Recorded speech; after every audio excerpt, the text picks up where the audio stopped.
네, 안녕하세요. 합격에 응답하는 인문논술 김응서입니다. 네, 우리는 앞에서 논술 전형이 어떤 시험인지, 그리고 논술 전형이 여러분들에게 왜 필요한지를 다양한 정보와 함께 같이 알아봤어요. 그럼 이번에는 우리가 1년 동안 같이 어떤 공부를 하게 될지 커리큘럼을 한번 살펴보도록 하겠습니다. 자, 먼저 선생님이 가진 커리큘럼에 가진 장점을 한번 세 가지로 살펴볼게요. 첫 번째는 입문자, 초보자도 모두 부담 없이 시작하는 맞춤형 커리큘럼이라는 점입니다. 입문 논술을 시작하는 친구들은 많은 고민을 가지고 있을 거예요. 내가 지금 글에 대한 감각이 많이 부족한데, 글에 대한 경험치가 부족한데, 배경 지식을 많이 갖고 있지 않은데 과연 내가 입문 논술을 잘 할 수 있을까라는 고민을 분명 가지고 있을 겁니다. 하지만 선생님의 커리큘럼은 그렇게 기본기가 부족한 친구들도 충분히 따라올 수 있을 만큼의 난이도를 고려해서 만들어져 있어요. 그래서 아무리 처음 시작하는 친구라도 처음부터 논술에 대한 흥미를 잃지 않고 조금씩 자기가 갖고 있는 글쓰기 실력을 쌓아갈 수 있을 정도의 커리큘럼으로 구성이 되어 있기 때문에 아무리 글에 대한 기본기가 부족한 친구라고 할지라도 크게 걱정 없이 수업을 따라올 수 있을 것 같습니다. 자, 두 번째는 모든 대학의 문제 유형을 종합한 체계적인 커리큘럼이라는 점입니다. 마찬가지로 지금 인문논술을 막상 희망하고 있는 친구들이라고 할지라도 내가 어떤 공부를 해야 될지 막막한 친구가 있을 거예요. 내가 과연 어떤 학교를 지원하게 될까? 그럼 그 학교 문제를 더 우선적으로 풀어봐야 되는 것이 아닌가라는 생각을 하게 될 거예요. 하지만 그런 부분에 대한 고민 없이 선생님의 커리큘럼은 연세대, 고려대, 그러니까 논술 전형으로 갈 수 있는 가장 높은 대학이 되겠죠.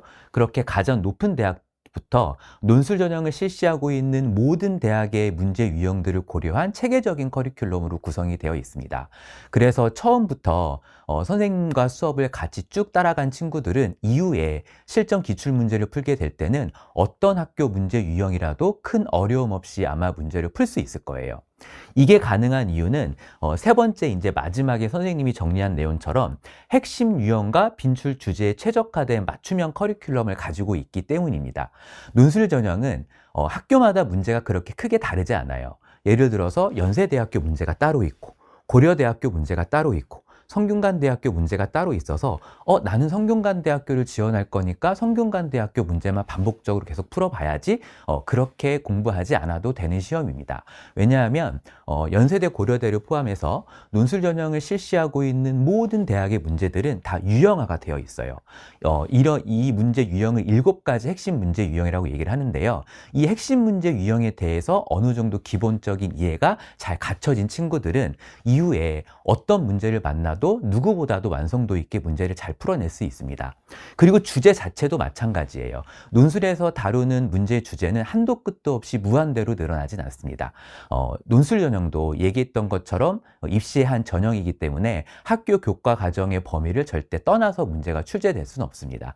따라서 인문 논술 전형은 문제로 출제되는 유형도 정해져 있고 또 문제로 출제되는 주제도 어느 정도 범위가 정해져 있기 때문에 누가 다양한 문제 유형을 다양한 주제로 경험해 봤는지에 따라서 이후에 실전 문제를 풀 때 느낄 수 있는 체감 난이도와 그리고 그 문제를 풀어냈을 때 답안의 완성도가 달라질 수밖에 없습니다. 자, 선생님의 난이도는 그런 관점에서 논술 문제에서 자주 다루는 핵심 유형과 빈출 주제를 난이도별로 고려해서 단계별로 구성해 놓은 체계적인 커리큘럼이에요. 그래서 얘기했던 것처럼 선생님의 수업을 처음부터 잘 따라간 친구들이라면 누구보다도 다양한 문제 유형을 경험하고 다양한 문제 주제를 지금부터 공부할 수 있게 될 거예요. 그러면 이후에는 누구보다도 좋은 답을 쓸 수 있는 기본적인 역량을 갖출 수 있을 거라고 확신합니다. 자, 그럼 다음에는 우리가 수업 시간에 집중적으로 연습하게 될 과연 논술의 핵심 유형이라는 것이 무엇인가? 저 핵심 유형에 대해서 한번 자세하게 살펴볼게요. 사실 여러분들이 문제를 풀게 되는 모든 논술 문제는 얘기했던 것처럼 이 핵심 7가지 문제 유형에 다 준해서 출제가 되게 됩니다. 그러니까 개별 대학 문제들은 시각적으로 표면적으로 봤을 때는 조금 달라 보일 수는 있어요. 연세대 문제는 이렇네? 뭐 성균관대학교 문제는 이렇네? 시각적으로 봤을 때는 조금씩 달라 보일 수는 있지만 있지만 모든 대학들의 문제는 이 7가지 핵심 문제 유형을 활용한 문제에 속하게 됩니다.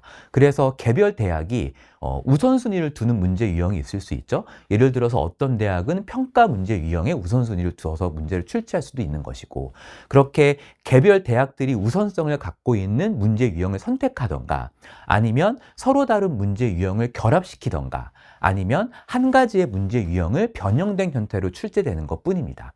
따라서 이 핵심 7가지 문제 유형에 대한 기본기를 탄탄하게 갖춘 친구라면 반복적으로 얘기하지만 모든 학교 문제를 다 완성도 있게 풀 수 있을 거예요.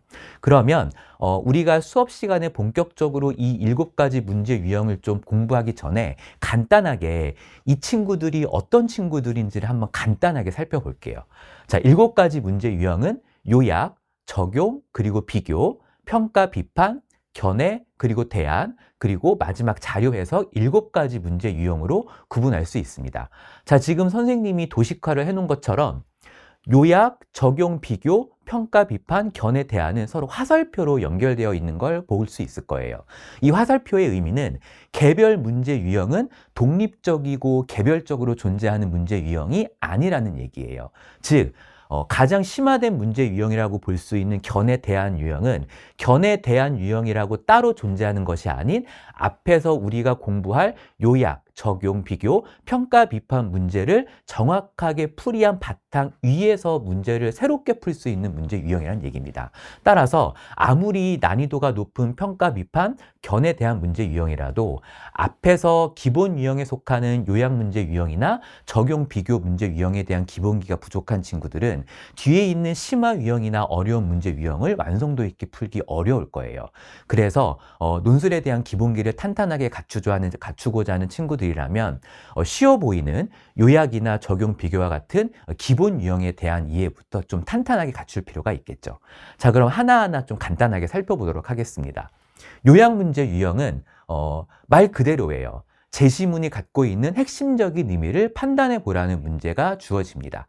논술 문제를 본 친구들은 알겠지만 기본적으로 문제가 요구하고 있는 바에 대한 구체적인 내용들을 제시문을 통해서 밝혀내는 것이 논술 문제의 목적입니다. 따라서 문제가 주어졌을 때 그 문제에 대해 내가 가지고 있는 창의적이고 개성적인 생각들을 풀어내는 시험이 절대 아니에요. 즉, 제시문에서 문제가 요구하는 바가 무엇인지를 정확하게 판단한 다음에 그것이 왜 답인지를 논리적인 글로 풀어내는 것이 논술 전형입니다. 그렇다 보니까 모든 논술 문제의 시작점은 주어진 제시문이 과연 어떤 의미를 갖고 있는지를 핵심적으로 판단하는 것부터 시작할 수밖에 없겠죠. 그렇기 때문에 요약 문제가 모든 논술 문제의 시작점이라고 밖에 볼 수 없습니다. 자, 그럼 요약에서부터 시작해서 다음에는 적용과 비교 문제로 되는 걸 볼 수 있을 거예요.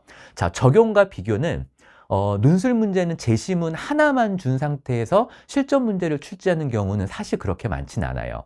뒤에서 보겠지만 요약 문제가 단독으로 출제되는 경우는 사실 그렇게 많지는 않습니다. 보통 2개, 3개, 많게는 5개, 6가지 복수의 제시문을 통해서 문제의 다양한 수행을 요구하는 것이 논술 문제의 기본적인 패턴이에요. 자, 그러면 생각을 해볼까요? 자, 문제가 있어요. 자, 문제가 주어진 상황에서 2개, 3개, 4개의 복수의 제시문이 주어졌다면 여러분은 당연히 처음에 무엇을 해야 할까요? 맞아요. 그 주어진 제시문이 문제가 되겠죠. 즉, 쟁점과 관련하여 개별 제시문이 어떤 의미를 갖고 있는지부터 판단하는 것이 문제풀이의 시작점이 될 수밖에 없습니다. 즉, 하나의 쟁점과 관련돼서 여러 가지 제시문이 과연 같은 입장을 갖고 있는 제시문인지 또는 다른 입장을 갖고 있는 제시문인지를 확인하는 게 문제풀이의 다음 과정이 될 수밖에 없습니다.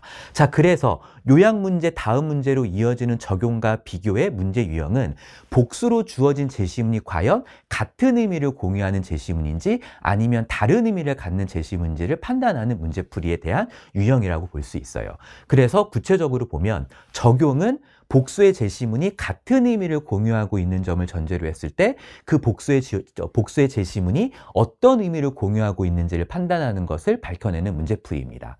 반대로 비교 설명은 복수로 주어진 2개, 3개의 제시문이 다른 의미를 갖고 있다는 전제하에 어떤 부분이 과연 의미의 차이가 있는지를 밝혀내는, 즉 차이점을 밝혀내는 게 문제풀이의 목적이라고 보면 될 거예요. 그래서 적용은 단순하게 생각하면 공통점을 밝혀내는 문제풀이, 그리고 비교는 차이점을 차이점을 밝혀내는 문제풀이라고 봐도 크게 무리는 없을 겁니다. 자, 그래서 선생님 지금 도식화 밑에 표현해 놓은 것처럼 요약과 적용 비교 문제풀이는 지극히 제시문에 기반한 사실 판단의 문제 유형이라고 봐도 될 거예요. 즉 사실 판단이란 얘기는 여러분들이 절대 제시문을 독해할 때 여러분들이 갖고 있는 개인적인 생각이나 개인적인 견해나 개인적인 평가가 들어가면 오히려 제시문이 갖고 있는 핵심적인 의미와는 별개로 잘못된 분석이나 독해를 할 수 있을 가능성이 높다는 얘기입니다. 즉 주어진 제시문이 갖고 있는 정확한 의미를 바탕으로 문제를 풀어야 된다는 의미에서 사실 판단에 속하는 문제 유형이라고 봐도 될 거예요. 자, 그러면 다음으로 넘어가서 평가, 비판, 견해 대안은 표시해 놓은 것처럼 가치 판단에 속하는 문제 유형이라고 볼 수 있습니다. 즉 앞에서 우리는 요약과 적용 비교를 통해서 주어진 제시문들이 기본적으로 어떤 정보를 갖고 있는지에 대한 내용들을 확인을 했을 거예요. 자, 그 다음에 요구하는 문제는 그렇게 사실적인 정보를 확인했을 때 과연 그 사실적인 정보가 옳고 그른지에 대한 타당성의 여부를 한번 묻는 것이 가치 판단에 속하는 문제 유형이라고 볼 수 있습니다. 그래서 평가 문제 같은 경우에는 적용과 비교를 통해서 복수로 주어진 제시문이 쟁점과 관련하여 같은 의미를 공유할 수도 있고 다른 의미를 공유할 수도 있는데 과연 그 다른 의미와 같은 의미를 갖는 제시문들이 과연 긍정적으로 볼 수 있는 의미를 갖는 것인지 아니면 부정적으로 볼 수 있는 의미를 갖고 있는지에 대한 즉 논리적 타당성이나 도덕적 정당성에 대한 평가 여부를 묻는 문제입니다. 따라서 평가 문제 같은 경우에는 결과적으로 하나의 주어진 평가 대상의 제시문이 어떤 기준에 의하여 긍정적으로 평가될 수 있는 의미를 갖는지 또는 부정적으로 평가될 수 있는지에 대한 의미를 갖는지에 대한 정답을 가려내는 문제라고 보면 될 거예요.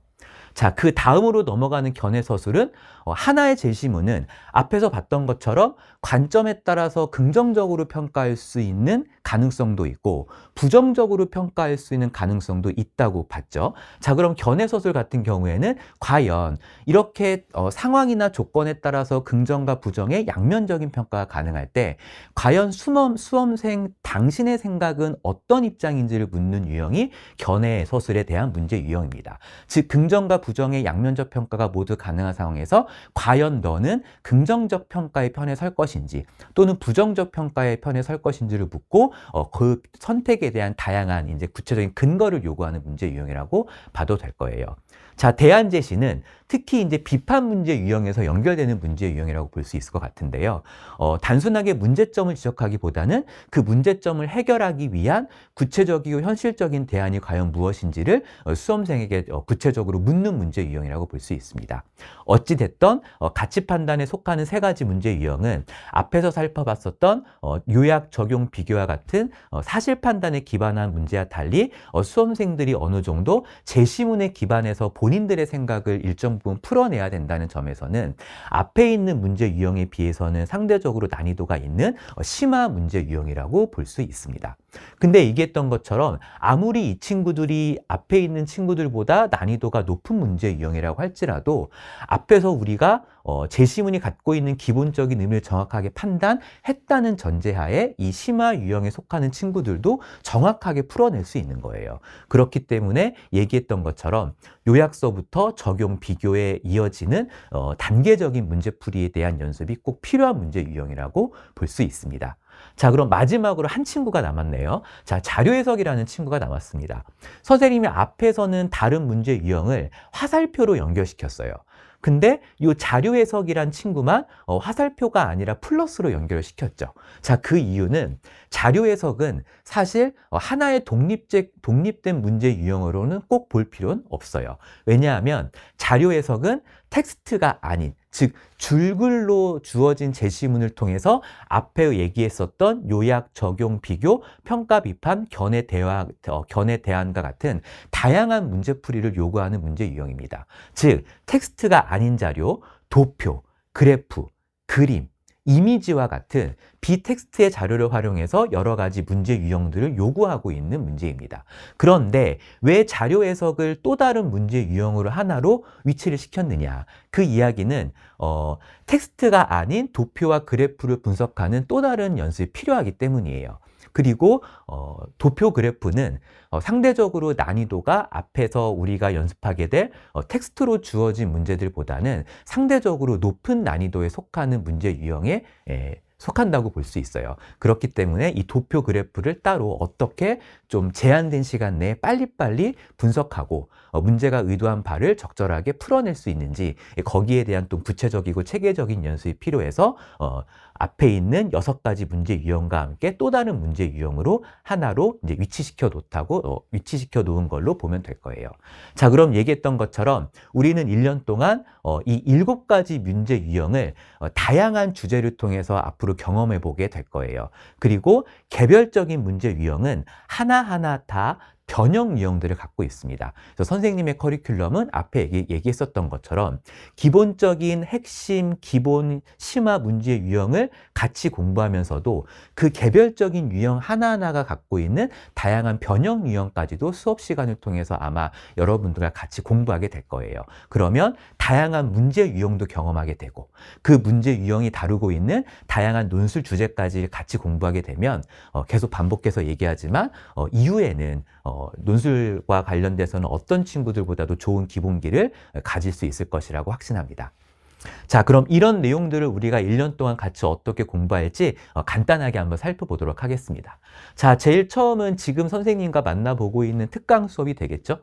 우리 같이 얘기했었던 2027년 논술 전형이 어떻게 지금 구성이 되고 있는지, 그리고 논술 전형이 왜 필요한지, 그리고 간단하게 커리큘럼을 살펴볼 거고요. 그리고 이제 본격적인 수업으로 들어가면 기본 유형, 심화 유형, 변형 유형, 실전 유형, 그리고 실전 기출, 파이널 수업까지 단계적으로 커리큘럼이 구성이 되어 있습니다.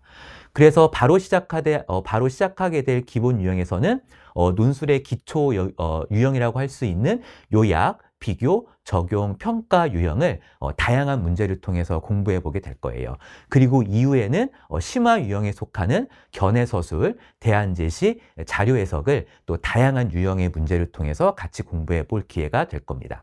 그리고 기본과 심화 유형에 대한 어느 정도 핵심 유형에 대한 공부가 됐다면 얘기했던 것처럼 개별 유형 하나하나가 갖고 있는 변형 유형들도 있다 그랬죠. 그 변형 유형들을 통해서 어느 정도 실전에 대한 준비를 조금 더 구체적으로 할 단계를 겪게 될 거고요. 그리고 다음에 실전 유형에서는 우리가 앞에서 어느 정도 기본기를 잘 닦았겠죠. 그러면 다양한 유형과 다양한 주제를 경험을 했을 때 과연 그런 다양한 문제들이 실전에서는 어떻게 문제로 기출이 되는지 그 실전 문제를 통해서 또 실력을 닦는 시간을 갖게 될 겁니다.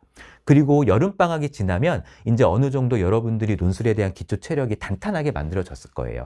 그때는 다양한 학교들 실전 기출 문제를 본격적으로 풀어보는 시간을 가질 예정입니다. 그리고 9월 둘째 주부터는 여러분들이 지원하게 될 학교들이 아마 결정이 되게 될 텐데요. 그때 이후에는 개별 학교에 맞게끔 파이널 수업이 진행이 되게 될 거예요. 그래서 이렇게 한 7개 정도의 단계로 선생님과 1년 동안 열심히 공부를 할 예정입니다. 선생님이 수업 시간에 활용하게 될 교재를 간단하게 설명을 해줄게요. 선생님 수업 시간에 사용하게 될 교재는 응답하라 인문논술 시리즈입니다. 자, 선생님이 직접 작성한 교재이고요. 자, 교재는 크게 보면 세 부분으로 구성이 되어 있어요. 그러니까 유형별 풀이 방법, 그리고 그 유형에 속하는 문항별 유형별 문항 예제, 그리고 선생님이 직접 작성한 문항별 예시 답안, 즉 해제가 포함이 되어 있습니다. 자, 하나하나 좀 구체적으로 살펴보면 우선 유형별 풀이 방법을 선생님이 좀 구체적으로 설명을 해놓은 부분을 만나보게 될 거예요.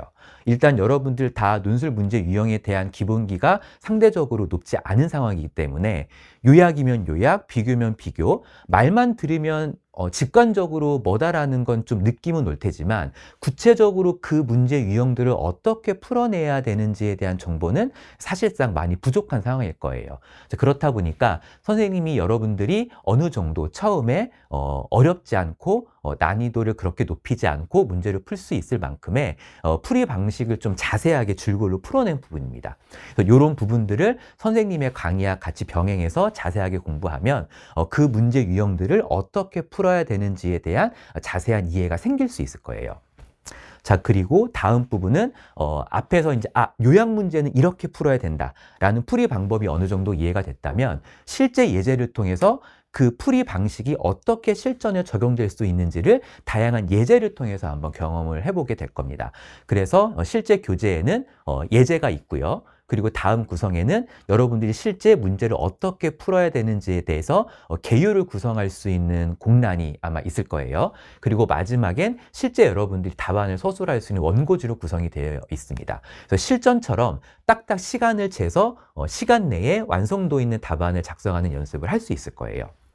그리고 마지막 부분에는 앞에 있는 문제를 실제 기출에서 어떻게 풀어내야 되는지 선생님의 문제풀이 과정을 쭉 정리한 해제가 마지막 부분에 포함이 되어 있을 겁니다. 자, 해제는 세 부분으로 구성이 되어 있을 거예요. 만나보면 알겠지만 제일 처음에는 제시문 분석은 문제를 풀기 위해서 주어진 제시문에서 어떤 의미를 찾았어야 되는지, 즉 독해에 해당되는 부분을 선생님이 어떻게 정리해 놨는지에 대한 내용이에요.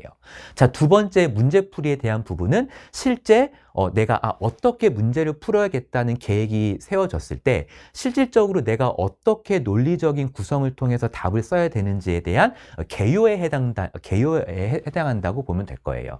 그리고 마지막 예시 답안은 개요에서 구성한 내용들을 실제 답안으로 어떻게 옮겼는지, 그 서술에 대한 내용이라고 보면 될 겁니다. 그래서 실제로 선생님이 어떻게 문제를 풀었는지 그 풀이 과정을 논리적으로 쭉 정리해 놓은 부분이기 때문에 여러분들도 실제 문제를 푼 다음에 꼭 선생님 예시 답안을 같이 확인해 보는 시간을 가지면 좋을 것 같습니다. 자, 그러면 마지막으로 선생님과 같이 공부할 때 여러분들이 어떻게 공부하면 좋을지 좀 간단하게 좀 가이드를 주도록 할게요. 자, 첫 번째 유형별 1강은 아무래도 아직 개별 유형에 대한 이해도가 적은 상황이기 때문에 본격적으로 문제를 풀기 전에 먼저 선생님의 수업 영상, 즉 풀이 방법을 먼저 자세하게 시청하기를 권해요. 자, 그런 다음에 비교 문제는 이렇게 푸는 거구나, 또는 평가 문제는 이렇게 푸는 거였구나 라는 풀이 방법이 어느 정도 이해가 됐다면 교재에 포함이 되어 있는 예제를 한번 직접적으로 풀어보기를 바랍니다. 예제를 풀어봤다면 다시 수업 영상으로 돌아와서 선생님은 이 문제를 어떻게 풀었지? 라는 부분들을 선생님의 수업 영상을 통해서 그 풀이 과정을 반드시 꼭 한번 확인해 보는 과정을 거쳐야 돼요. 그런 다음에 교재에 포함이 되어 있는 선생님이 풀이 과정을 문서로 정리해 놓은 그 해제를 다시 한번 확인해 보면서 내가 쓴 답안과 선생님의 답안이 어떤 차이가 있는지를 마지막으로 꼭 확인하는 과정을 거쳐야 합니다. 자, 여기서 끝나는 건 아니에요. 그런 다음에 여러분들이 마지막으로 꼭 해야 될 부분들은 즉 리라이팅, 다시 쓰기입니다. 선생님의 강의를 듣고 해제를 보면 머릿속으로는 이해가 될 거예요. 이렇게 푸는 거였구나. 내가 처음에 문제를 풀 땐 이런 부분을 놓쳤을 거구나 라는 부분이 머릿속으로는 이해될 거예요. 하지만 공부도 운동과 마찬가지예요. 머릿속으로 아무리 이해가 된다고 하더라도 실제 그 풀이 과정이 나의 몸에 익숙하지 않으면 다음에 비슷한 문제를 만났을 때 똑같은 실수나 똑같은 잘못을 할 수밖에 없습니다. 그래서 반드시 다시 쓰기 과정을 통해서 내가 처음에 했었던 실수들을 다시 바로잡는 시간을 꼭 가질 필요가 있을 것 같아요. 선생님도 TV에서 손흥민 선수가 축구하는 걸 보면 똑같이 할 수 있을 것 같거든요. 근데 실제 이제 선생님 앞에 공이 떨어졌을 때 절대 그렇게 되지 않잖아요. 얘기했던 것처럼 논술도 공부도 다 운동과 마찬가지예요. 반복적인 학습을 통해서 여러분들이 갖고 있는 전반적인 독해와 서술의 실력은 점진적으로 증가할 수밖에 없습니다. 자, 유형별 1강은 이런 식으로 같이 공부하면 좋을 것 같고요. 자, 유형별 2강과 3강은 일단 우리가 풀이 방법은 자세하게 이론적으로 공부를 했기 때문에 2강, 3강에서는 본격적인 문제풀이 위주로 교재가 구성이 되어 있습니다. 그래서 먼저 수업을 듣기 전에 문제를 먼저 풀어보면 좋을 것 같아요.